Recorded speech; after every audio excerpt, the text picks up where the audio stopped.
in sunny Minnesota or anywhere else in the US, or anywhere else in the world. My name's Adam Hawkey, and I'm just going to start off by giving a brief introduction, and then I'll let the main man start off on the main part of our presentation. So we're going to be speaking about the benefits of exercise and physical activity.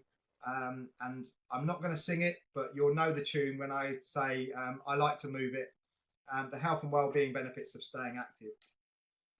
So for those of you who don't know me, I'm Associate Professor Adam Hawkey here at Solent University, where I'm Head of Sports Science and Performance.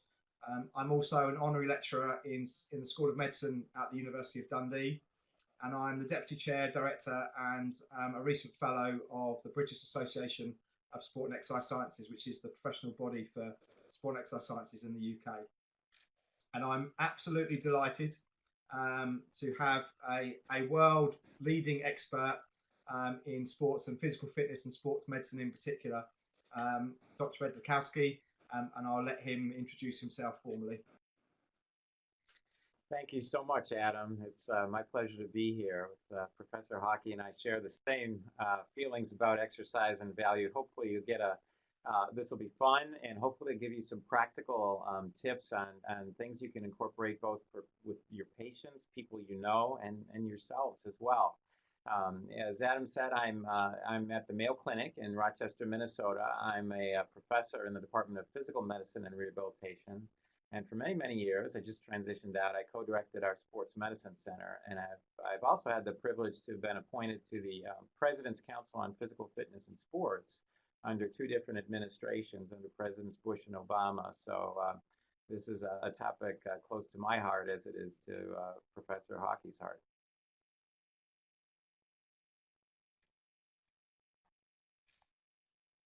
So when we start off, I always like when we start off to get the bad news out of the way first. So this will be the bad news, and this is what happens to all of us as we age, and it's just all comers. It doesn't matter who you are. This is physiologic changes that occur with aging. So each of us, our muscle mass will decline about 10% per decade after age 30. And again, just the way our physiology changes. So that's about 6 to 7 pounds of lean muscle loss. Our muscle fibers can atrophy, especially as we get older. Again, that's a consequence just of aging. And our basal metabolic rate, we all know that that's the rate at which we burn calories, that declines as well, about up to 5% per decade. So if we lose lean muscle mass, guess what we increase? And that's right, our body fat increases. So on average, people gain about 10 pounds per decade. And with this, we have associated metabolic changes. So our insulin resistance increases. We have increased incidence of type 2 diabetes. Blood pressure can increase. Cholesterol increases. Our capacity to do work, you all have heard of VO2 max or aerobic capacity, that declines as well as we age. And that old, you say, oh man, I feel a little stiffer. That decreased elasticity and compliance of the connective tissue, that's a real thing. Our connective tissue does change in composition and matrix as we get older. Just some of the things that happen to us as we get older. Osteoarthritis, you all know how prevalent that is. As you can see there, the figures, about 60 million people in the United States in 2009. And that certainly affects quality of life. And as we get over 60 years old, about 1 out of 3 people have osteoarthritis, and 1 out of 5 have knee pain secondary to osteoarthritis. So this is quite a ubiquitous condition, quite a prevalent condition as we age. This is pretty striking data on falls, and I didn't even realize some of this until I started researching it. But about 1/3 of community ambulators over 65 fall each year. 1/3, and a lot of those are multiple falls. It's the 6th leading cause of death in people over age 65. And you can see this is the United States, the contribution to the healthcare economy, hospitalizations related to fall consequences were $10 billion per year last year. That's the good news. But that's the bad news. But the good news is that exercise or physical activity mitigates almost everything I just said. So when we look at the masters athletes, and we talked about that aerobic capacity, maybe there's only a 10% decline as we age over time. And even just doing regular things consistently can help to maintain that aerobic capacity. We mentioned the effects on blood pressure. Activity influences both the systolic and the diastolic blood pressure in people with borderline hypertension. You're active, you sometimes don't need to take hypertensive meds anymore. The lipid profiles of masters athletes are very much like our elite younger athletes. But consistency is really key. We find that in these studies on older athletes, even if they go back to a sedentary lifestyle, all those parameters change again. So it's really, consistency is really important. We talked about balance and gait in falls. Well, poor muscle strength is a very significant factor in falls. And just about every study shows that if you strength train low shunning muscles, you influence falls and you reduce incidence of falls and improve functional ability as well. There's been a couple of studies even on Tai Chi, which is really quite a very nice, gentle, low impact movement therapy that it improves balance and in some studies has been shown to lower the risk of hip fracture. We talked about osteoarthritis being so prevalent. Well, again, if we're active, we don't feel those effects. And studies have shown either aerobic exercise or resistance training, either one of them result in improved function, lower pain scores, improved quality of life. And most every study on strength training and osteoarthritis shows that people who strength train have less pain and better function. And really, we are actually doing something physiologically when we move. We're imbibing fluid into our joints. We're increasing glycosaminoglycan content of joint cartilage. And this is what the whole even the regenerative medicine things, the components that we inject, stem cells or platelet-rich plasma, can't do that. Osteoporosis, you all know the normal thinning of the bone that occurs as we age, especially in women after menopause. While mechanical loading combats osteopenia. It actually helps to maintain bone density. And been some nice studies that shows that even in the thoracic spine, where we don't want to have that posture over time of that increased wedging of the vertebra and increased thoracic kyphosis, if we strength train the muscles in the upper back, we make a difference in that, and we make a difference in bone mineral density in those bones. And effects we may not even think of. You know, we think of the physical effects, but the psychological effects. Well, research shows us that depression incidence increases as we get older, but there's been some very elegant studies that have shown when we control for fitness level, that association is significantly reduced. So maybe we get depressed because we're not active, not the other way around. And just even the types of entities that deal with neurologic conditions, Parkinson's disease. Eric Alskog at Mayo has done some great research to show that actually exercise is one of the first treatments in early Parkinson's disease. So significant, in fact, that our sports medicine center sees Parkinson's patients that are newly diagnosed to get them in a good program. It's that evidence-based that the initial treatment efficacy is activity and movement. And again, we have with COVID situation and everything else, we have a society, a world that has depression, mood state issues, anxiety. Exercise affects all those aspects, and we'll touch a little bit on each of those later. But very fascinating also research, Ron Peterson here at Mayo showed that people who are physically active, they actually maintain their memory and their thinking skills better, and they actually delay onset of dementia, delay onset of Alzheimer's. And an interesting study I actually peer-reviewed, which showed that even a week, when these individuals in the study were put inactive for a week, they had previously been active, they were made inactive for a week, and then active again, their mood state changed even for that week when they were inactive. And they actually got better when they started activity again. So what if I told you that there was a drug that reduced the death rate of cancer, breast cancer, by 50%, by half, that lowered the risk of colon cancer by 2/3, that reduced the risk of Alzheimer's disease by almost half, by 40%, that reduced heart disease and high blood pressure by 40%, that lowered the risk of stroke by 1/3, that lowered the risk of type 2 diabetes by almost 2/3. that decrease depression as effectively as Prozac or cognitive behavioral therapy. That'd be the best-selling medicine ever invented, right? That'd be the best drug that. And this is not single studies on each of these issues. This is voluminous evidence-based medicine on each of these. There is a drug, and physical activity mitigates every one of those things. Those are evidence-based studies that show that physical activity influences all of those parameters.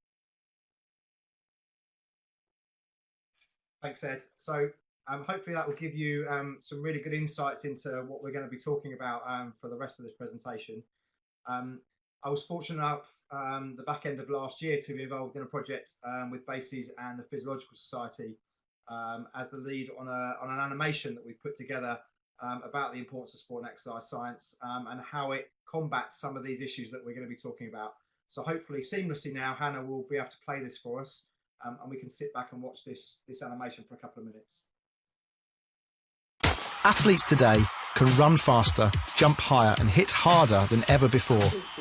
Thanks in part to sport and exercise scientists who are using their understanding of physiology to optimise athletes' training, performance and recovery, and helping us live healthier lives through physical activity.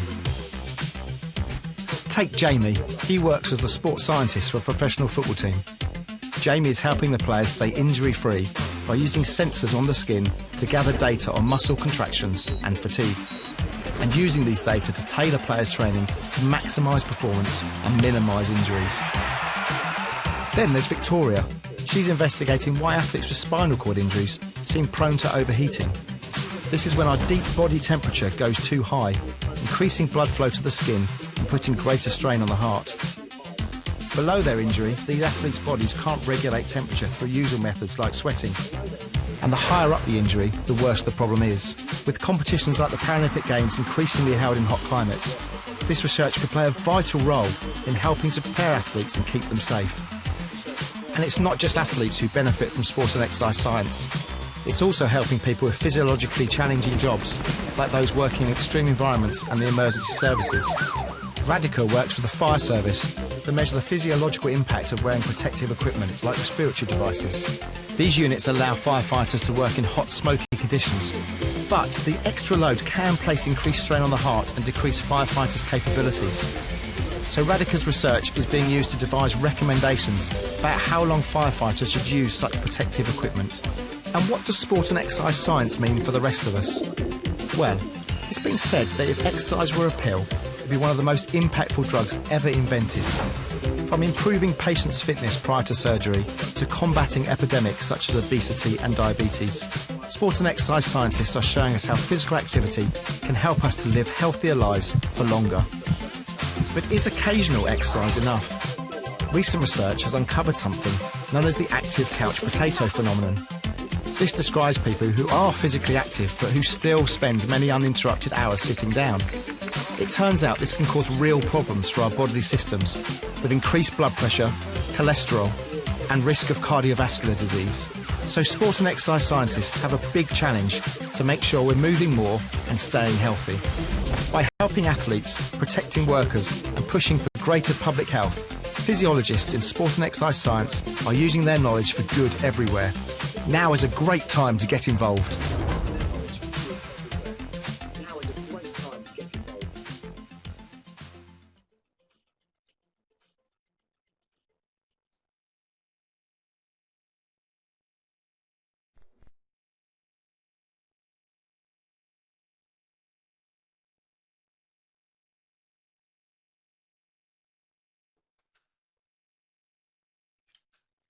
That was a great animation, Adam. I covered the main principles very, very well. And really, all that we talked about, this is not a new idea. This is actually Hippocrates. Eating alone will not keep a man well. He must also take exercise. So it's not a new concept. But despite all this evidence, despite all that, those powerful data, evidence-based data, not conjecture, not hypothesis, not a lot of people are taking this powerful medication called physical activity. And unfortunately, in the United States, about About 70% of American adults are overweight or obese. They're not getting the recommended physical activity, and we almost have that same ratio now in kids. The incidence of overweight and obesity among kids has tripled. About, again, 70% of kids are not getting the activity they need. The World Health Organization has recently provided data that shows that we've actually crossed the Rubicon. There's actually more overfed than underfed people in the world today. And again, not that there aren't areas where underfed is a problem, but there are more overfed than underfed today. And that's not just in the US, I've read. Obviously, we have a similar problem in the UK. So you can see the statistics here. So 1 in 4 women and 1 in 5 men in England classified as physically inactive, and that's doing less than the 30 minutes of moderate physical activity that we're recommended to do every week. And we'll be speaking a little bit about strength training as well later on, so resistance training. And we can see there that only 34% and around a quarter of the population of women in England undertake these kind of strength activities. And it seems to be that men are also more likely to be sedentary. And probably Ed and I should have done this talk standing up and walking around. Although technologically, I'm not sure that would have worked appropriately. But it appears that men are more sedentary than women, sitting down a lot more. And we've already mentioned people are generally sitting down more anyway at the moment, just because of lockdown scenarios.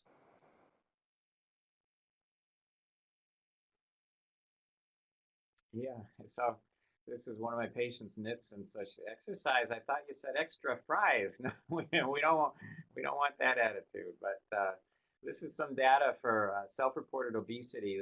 This is the CDC in the United States, and you can see how the darker colors are increased incidence of obesity. So to see some states are greater than 30% of the states classified as obese, and this has really changed in a generation. It's really, since the 1980s, been an epidemic, really.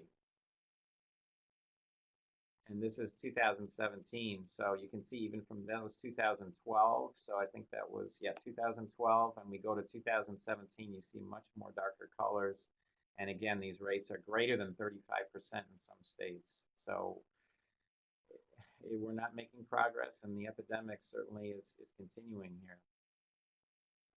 There's multiple studies out that show that really we aren't making a difference in this. This is from the Journal of the American Medical Association.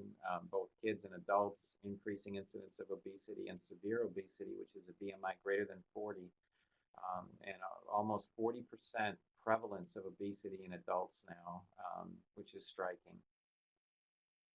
And this is an amazing study from Lancet a few years back, which looked at the data and did a modeling profile and said that in the United States alone, obesity will be about 50% of men and 50% of women by 2030. And that's only 10 years away. And again, the cost of this, we're talking in the United States as everywhere, we're looking at our healthcare economy and looking at models of healthcare and how we can do it better and how our system isn't working as well as it could. But the cost to treat obesity-related disease, $66 billion per year by 2030. And again, obesity causes other diseases. We talked about the risk profile. So about 8 million more cases of diabetes, about 7 million more cases of stroke and heart disease, and 500,000 more cancers. So again, those diseases, not alone the physical, the personal cost, but the disease burden cost are striking. And this is really a global concern. I've given lectures in Dubai, in China. About 20% and 25% actually in industrialized cities in China now are obese. Never heard of before. But as they become more affluent, they're affording more bad food, technology keeps sedentary, more cars, less walking, and multiple factors. But it's striking that in some countries that never saw it before are now seeing obese rates climb. Unfortunately, the United States is #1 in this regard, and you can see the data there. I lectured in Prague this summer, about 30% there. Malta, 26%, Australia, Russia, United Kingdom was tied with Russia, Hungary, Lithuania. So this is a worldwide problem. And again, this data is throughout the world, the prevalence of obesity. And we can see that, again, the darker color, the red, is greater than 30% prevalence of obesity. And you can see the line of countries that is in that category is quite striking. And the darker colors as well are quite high prevalence ratios. So this is definitely a worldwide epidemic.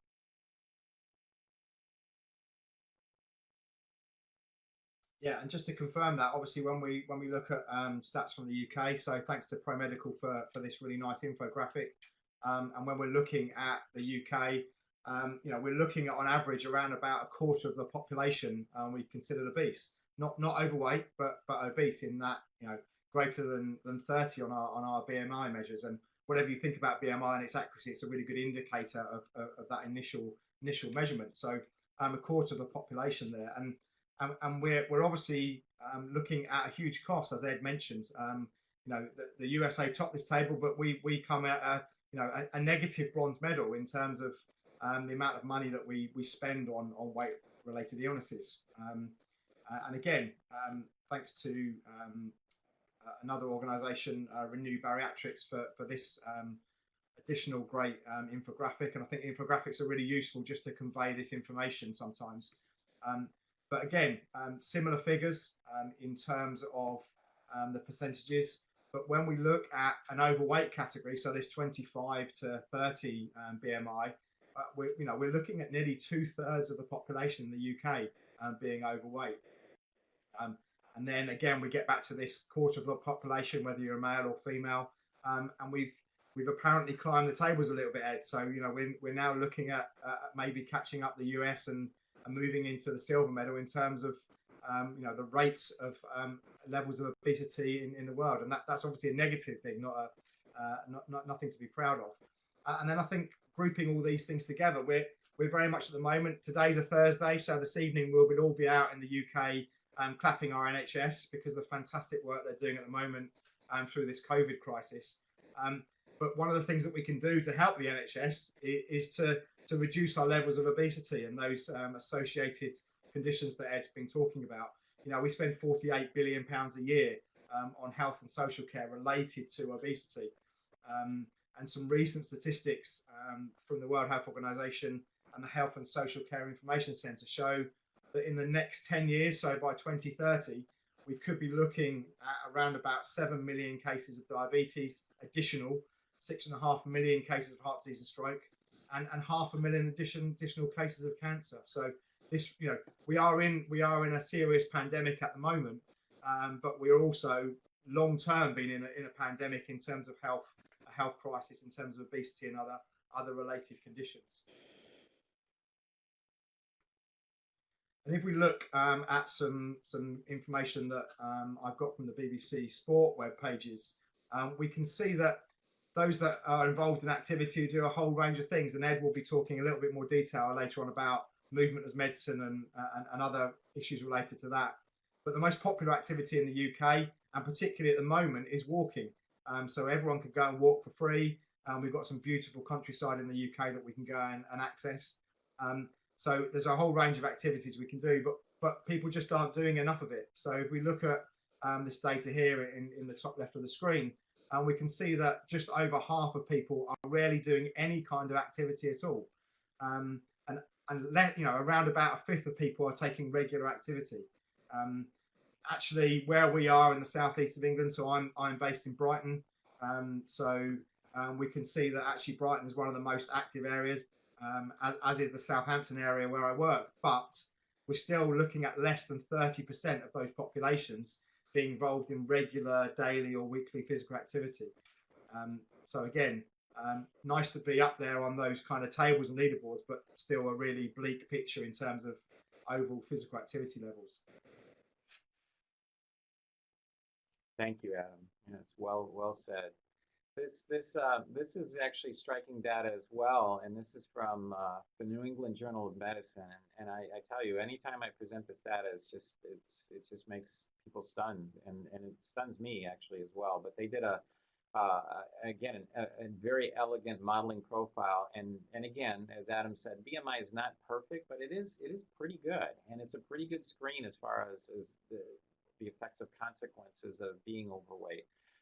If you have a BMI of 30 to 34, so that's the obese category, above 30, as Adam said, you have a 20 to 30, a 200 to 300% higher mortality rate than normal weight adults. Mortality, that's not morbidity, and that's not rate of complications we talked about, like diabetes, that's death rate. If you have a BMI of 25 to 29.9, that's overweight, you have still a 20 to 40% higher mortality than normal weight adults. And again, just think of a disease. Think of COVID being 200, 300% higher mortality.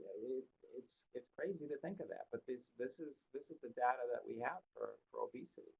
In certain racial and ethnic groups, the economically disadvantaged especially, there's about 20 years of life lost due to the consequences of obesity. So this is a striking problem.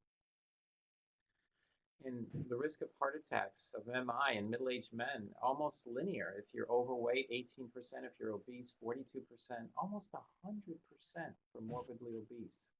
That's greater than 40 BMI. In women, it follows the same pattern. And leads to, again, a shorter lifespan. So shorter quality of life, but also shorter quantity of life. And as Adam said, sitting time is an independent risk factor, that even if you get activity throughout the day, if you sit for 8, 9, 10 hours, it's a significant factor, and it changes our metabolic profile for the worse. So inactivity is thought to be the leading remediable cause of death in the U.S. And you think of computer time, you think of television watching, the greater amounts of time we do those, the worse our metabolic profile, even if we're active throughout other parts of the day. We don't want to be like Rodney Dangerfield, who said, when I get the urge to exercise, I lie down till it goes away. Movement is medicine, and this one, to stay young, the doctor said to exercise and eat the right foods. What? I thought he said exercise and buy nice shoes. So it's, movement is key. But these are key numbers to remember. 150 and 75 really are the key numbers, but 150 to 300, 75 to 150. What are these numbers? Well, we developed the physical activity guidelines for Americans, and I was part of this group in 2008 when they were first developed by the Department of Health and Human Services in the United States. And so we got together a panel of experts from all different fields. We called the literature for over 600 of the best designed, best articles related to fitness and activity amount. And these are what the guidelines are based upon. And those are the numbers. If we get 150 minutes of moderate activity per week or 75 of vigorous activity per week, those are the magic numbers for protection from heart disease and also about 13 separate cancers. So that's about 30 minutes of activity 5 days a week. If you do intense vigorous activity, we can talk about that later, then it's 75 minutes per week. But those are the things that keep us, that get us to the stage where we're protected and where we receive health benefit. Adam mentioned strength training exercises. We also want strength training to be part of that. We revised these guidelines in 2018 based on new data and new research. Really, anybody can move, and movement is medicine. So whether you have arthritis, maybe it's a low-impact exercise, maybe it's water aerobics. If you have a spinal cord injury, as Adam's animation showed, maybe it's wheelchair, ergonomics, or ergometers, things like that. There's almost nothing, no disease that we can't find a piece of adaptive equipment or a way for you to get movement.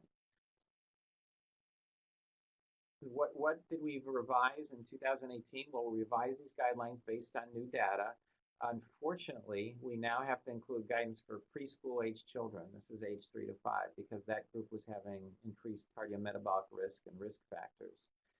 We reinforced the sedentary behavior, that even if you're active throughout the day, if you sit 8 to 10 hours and don't move through the rest of the day, that's a risk factor. Previously, we thought that you had to do something at least 10 minutes. Now we know that's not true. Any activity helps. Any movement is beneficial. So, and it's cumulative throughout the day. So just accumulate those parking your car further away from the store, taking the stairs, those things add up. So we removed that 10-minute requirement. And we found even more health benefits, including immediate effects on things like anxiety. And we also looked at strategies for physical activity promotion because, again, as Adam said, and we've said, there's so much data, but not a lot of people are doing it. What can we do to increase that participation? So again, the guidelines that are new for preschool age children, we want them to be active throughout the day. If they're in the hands of caregivers rather than parents, we want them to encourage active play. Again, sedentary behavior increases the risk of death, increases the risk of heart disease, heart and type 2 diabetes, colon, endometrial, and lung cancers, independently of anything else. So we really want to limit sitting time. As Adam said, our residents, we do sometimes our learning objectives, we walk while we talk. Anything to get movement in is a good thing. And any activity counts. There's no lower threshold. It all adds up. 150, the 300 comes from the fact if you're losing weight and want to maintain weight loss, we're seeing maybe upwards of 300 minutes per week. So that's about 60 minutes of activity per day, 5 days a week. We find that some benefits are immediate, and again, as little as 10 minutes a week can lower all-cause mortality in some studies. So anything helps. And you can see all the benefits of physical activity. We talked about it before. It mitigates almost everything we talked about as far as aging effects. In yellow there, those are the risk of the lowering the risk of new things that we found. So we knew that it lowered the risk of breast, colon cancers, but now independent data shows that bladder, endometrial, esophagus, kidney, lung, and stomach cancer risks are lowered. That we know our thinking skills are better with exercise, that we know we have a reduced risk of dementia with exercise. And again, we talked about those fall-related injuries. But you can see the cadre of just every aspect of life, how movement improves and activity improves.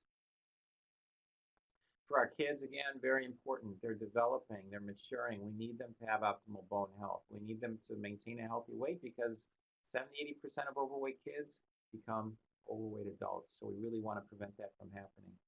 We want to improve their thinking skills in school. We want to reduce them. We have the highest risk of suicide in the world that we've ever had now. Highest risk of opioid and alcohol use. Activity reduces depression risk. So reduces depression itself as a treatment for depression. And again, the new reported benefits, there's some short-term benefits. Anxiety is one of those. You're anxious, you go for a 30-minute walk, immediately you will feel different. That's an immediate effect of exercise. Your blood pressure is elevated, you move, immediately your blood pressure will be affected positively. Insulin sensitivity, the same way. Sleep outcomes, same way. So that's really enticing that these are immediate benefits. We don't have to wait long for those. The long-term benefits, again, we talked about. So cancer protection, heart disease, dementia protection. For pregnancy, it reduces the risk of postpartum depression and keeps people healthier during the pregnancy. Reduces risk of weight gain if we're active. And then there's chronic diseases that can be influenced as well. Again, diabetes we talked about, hypertension, depression, cognition states, all that is affected positively by activity. Adam talked about strength training, very important, and we lose that lean muscle mass, so very important to get that back. And again, it doesn't matter how old we are, we can get it back. One good thing is that 90% of strength gains can be achieved with a one-set to fatigue program. In essence, a lot of times we don't want to go do our weight training because, oh man, I have to spend an hour and a half in the weight room. I'm going to have to do 3 to 6 sets of exercise. Physiologically, once you fatigue a muscle, you fatigue a muscle, and you get it to do what it needs to do to strengthen itself, and all those muscle trophic factors that improve muscle health, those anabolic factors are triggered. And whether you fatigue at 2 or 3, there's a law of diminishing returns, and actually we see an increasing risk of overload and overuse injuries. In fact, our epidemiology now in public health in the States is transitioning to just one set to fatigue, whatever that is. And usually the higher repetitions, they're lighter weights, and we can control them better. So we have better technique. And so fatiguing the muscle is the key with strength training. We actually have some videos. This is a website that's free. You don't have to log in or have a password. It's mayoclinic.org. And if you search strength training videos, you'll get 35 videos detailing strength exercises with your body weight, with resistance tubing, with free weights and machines, technique is just really key, and the way you do them. I see people every day in my practice who hurt themselves doing weight training, so we really want you to do it correctly. It's perfect practice, not just practice. And we also have a book called Fitness for Everybody, but the strength training videos are available online just right now. You don't need a password to log in. And we find that if exercise is combined with all the other things that we know of healthy behaviors and clean lifestyle, like healthy eating. So if we combine weight loss, healthy eating, aerobic exercise, and resistance training, we reduce frailty, and that's improved quality of life and quantity of life as we get older. Frailty is a big term that's being talked about now. How to reduce that, how to reduce the burden of society, people who can't be independent. This is how we do it. We talk about stability and balance because it is kind of a separate system than the others. You can be very strong and not stable. You can be very flexible and not stable. So we need to train stability separately.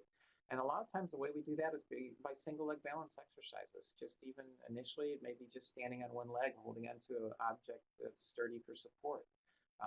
Later on, it can be more unstable surfaces. But if we challenge our stability system, we get our stability system better. We find this in ankle sprains. People who sprain an ankle, if they don't train the stability system back, they have recurrent sprains over and over and over again. So even to prevent that first sprain and to optimize our status as we get older, we talked about how common falls are. Stability training is also very important. And again, we are role models, really.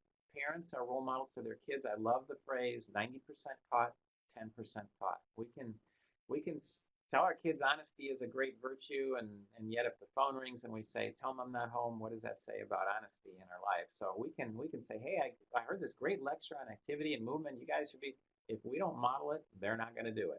So, simple things. On the President's Council, I was a big advocate of just family and just social activity. So instead of sitting around the dinner table, you walk around your neighborhood and talk about the day while you're walking. Just simple things. It doesn't have to be dramatic, doesn't have to be intense. But weaving movement throughout the day and weaving movement throughout your life. We used to hike with our kids, and now they're older, and they don't. It's just part of who they are. So movement is part of their lifestyle. And when we do that, then I don't think it's as arduous or as hard to do as when we incorporate it. And almost we feel bad when we don't get movement. We don't move. A very interesting study, again, on this concept. The British Medical Journal, they studied women and their children. As you can see, a huge sample size. Moms with a healthy BMI who got 150 minutes of activity per week, who didn't smoke and drank in moderation, had children with a 75% reduced risk of obesity. Now, again, a new mom, you tell mom, if you take this pill, you can reduce your kid's risk of obesity by 75%. Who wouldn't take that? This is not a pill. It's just maintaining healthy standards. But that modeling was very powerful. And the moms who did that their kids are sponges, and the kids benefited from that the parents did that. Right, and we've spoken a lot in this session about moderate kind of activity. And one of the questions I've been asked over the years, and Ed and I have discussed over the last few weeks, and I've been particularly asked in the last 6 to 8 weeks during this lockdown period, what counts as kind of physical activity? And Ed's absolutely right. Movement is medicine, and any movement is good movement. So here's just a selection of things that we can do. And we found in the UK that people are walking much more now than they were before. Gardening is a great, if we do it quite vigorously, that's quite a good, not only strength training, if you're digging up some plants or a tree or whatever it might be. People are taking up cycling now. Dancing's been a really good one. I'm not a particularly good dancer, but my kids keep asking me to do some things on some computer games with them and do some dancing. And now the lockdown regulations have been lifted a little bit here. We're able to go out and do some of the things that we maybe did before. So some of the active recreation things, like going down the park and playing some football. So all those kind of things we're now able to do a bit more. I think something that's come about over the last 8 weeks, particularly here in the UK, and I don't know if it's the same for you, Ed, in the US, but there's been a lot of information out there now about how important it is to remain active. And this is just one article that I wrote for a publication called The Conversation, and we were looking at the benefits of exercise that we've spoken about in terms of lower blood pressure, cholesterol, reduced disease of heart disease, stroke, diabetes. But actually, we've been trying to tell people that for years, if not decades. What we've been blessed with in some ways, in a very negative situation, is a platform to tell people that they should keep active and those benefits. And people are not only realizing that it's beneficial for their physical health, but also for their mental health. You're shutting someone into a confined space like their house for a number of weeks, and then you give them the opportunity to go out. Suddenly people are taking that up. And just another example, another article I wrote for the Independent newspaper, but this has gone almost viral. There are newspapers, both national and local in the UK, promoting exercise on a level that we've never seen before, talking about how we can exercise at home, using tin cans to do some bicep curls because people can't get to the gym or can't do those kind of things. We're moving in the UK at the moment into the next stage of lockdown, so we're able to go out and do more things. So discussions now about, well, what can I do now? How can I extend my exercise practice, and how can I maintain that motivation in terms of keeping going? And that's prevalent all around the UK. There's even been some articles, and I found this one just a few days ago. How do I keep my pets fit? How do I keep my dog fit? Well, the same way that you keep yourself fit, get them some physical activity and combine the two of those together. Taking your dog out for walks are a great excuse if you need it to go and get some physical activity yourself. What's been really encouraging recently is that there's been what seems to be a little bit of a shift in terms of public perception and potentially behaviours in terms of exercise. So Sport England have done some research recently and discovered that a much higher percentage now of people are realising that exercise is important and it's really crucial for their own health. And as I said before, walking's become the kind of new norm for people taking physical activity. And even more recently, just last week, Sport England reported a surge in this appreciation of exercise and physical activity. And this coincided really nicely with Mental Health Awareness Week. So people are starting to understand the physical and mental benefits of taking exercise. And as I said, nearly 2/3 of people have said that taking some kind of regular activity has helped their mental health during this really, really challenging time. And the Chief Executive of Sport England, Tim Hollingsworth, has acknowledged that and really said it's a heartening thing to see. As we go forward, we need to take this to the kind of next level. And I just wanted to promote a book that I'm involved with in terms of aftershocks and opportunities, looking at what's going to happen in 5 years' time. So the first edition of this book looking more at the financial sectors and other areas, and then the second edition coming out in July, where I've written a chapter on physical activity in 2025. So please keep an eye out for that, because it's an interesting look at where we might be in 5 years' time, and I'll be held to account when in 5 years' time, when we see whether some of my predictions have come to light. I think it's crucial at this point just to raise some awareness of a couple of organisations in the UK that are involved in promoting physical activity and sport and exercise science. My own organisation, BASES, the British Association of Sport and Exercise Sciences, and also the Physiological Society. And both those organisations got together to put the animation that you see in front of us. There are, of course, a whole range of other organisations in the UK and the US and worldwide that are promoting physical activity and exercise, and now's a great time to get involved in any of those, both as a member but also as a protagonist of spreading this information out to everybody. Just before we finish and we take some questions, obviously this is going to be available on YouTube on the Solent website, so all those references that Ed and I have referred to during this presentation will be available for you to go and source that initial information where we got that first hand. And it would be remiss of me not to thank everyone for coming along and listening,